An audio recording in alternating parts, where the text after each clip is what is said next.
Welcome to The Explainer. Today, we're going to break down a really interesting text. It's called Queer is Revolution, Embrace Freedom, Defy Uniformity. Now, it puts forward this really powerful argument about identity, freedom, and what it actually means to live an authentic life. So, all right, let's dive right in. So, right off the bat, the source hits us with this powerful call to action.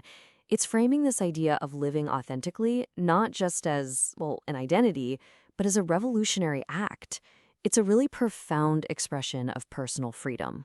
Okay, so what do they actually mean by queer revolution? It's not about politics in the way you might think. The whole argument is that this revolution, it kicks off the moment someone chooses to live authentically.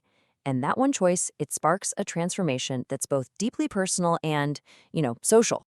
And here's the core idea. The super personal act has this massive ripple effect. See, it's not just about one person's life. It's about pushing back, challenging the rigid norms of the world. And by doing that, it actually creates more space for everyone to be more free. Now, what's really fascinating is where the source says the engine for this revolution comes from. It's not some external struggle. Nope. It's from a fundamental human strength, the power we have to define ourselves.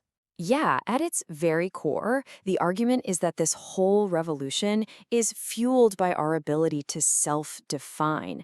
It's all about looking past the values that society just kind of hands to us, and instead creating our own definitions for what dignity, love, and belonging really mean. So the source really lays out these two competing forces.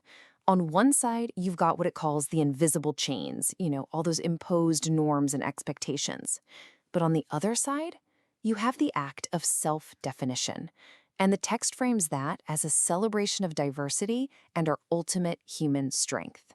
But of course, as the source points out, any revolution is going to be met with resistance, right? Anytime you challenge the status quo, it often creates a backlash. And this one, it's no different. And this leads to a really crucial question the text poses. If this is all about freedom and this vibrant expression, then why? Why does it provoke such a strong and often fearful reaction from some parts of society? Well, according to the source, it all comes down to a fear of the unknown. It actually describes this as a political panic, a situation where some people mistake control for safety. So they try to suppress the very diversity that queerness represents, clinging to what the text calls the false comfort of uniformity. Okay, so in the face of all this fear, what's the response?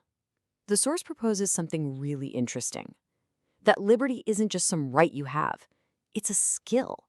It's something you have to actively practice. And it breaks this practice down into 4 really powerful actions. 1. Refuse to be put in a box. 2. Insist on writing your own story.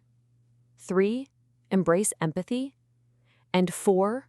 Love without any borders. It's presented as this constant, conscious way of living your life. And finally, the source doesn't just leave all this as some philosophical exercise. Nah, it connects these ideas directly to a collective movement, to a really clear call to action.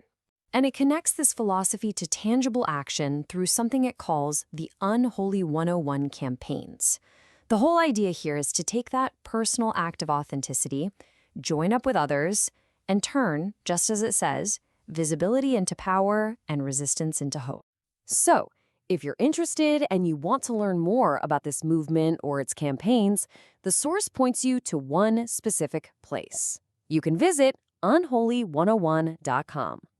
So, after all that exploring revolution, fear, freedom, the source leaves us with this one final question.